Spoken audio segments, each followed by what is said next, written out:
هذا الميساج كنوجهوا لي زولترا ديال الرجاء العالمي ووداد الامه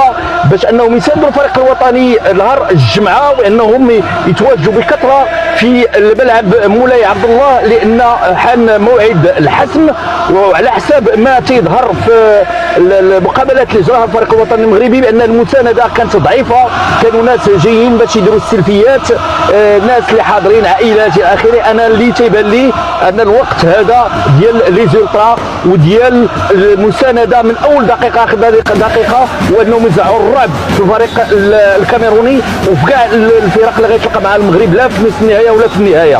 كنشكر الجامعه على المجهود اللي كدير، ولكن بان لي في هذه المساله ديال الجماهير خاص انها تدخل، ويكون كاين الناس اللي يعطيوهم ديزانفيتاسيون اللي جايين ما تيشجعوا ما والو، يعطيو للناس ولي كابوات والمسيرين ديال الجماهير، لا ديال الرجاء ولا ديال الوداد، وكذلك مساعده الجماهير على اقتناء التذاكر.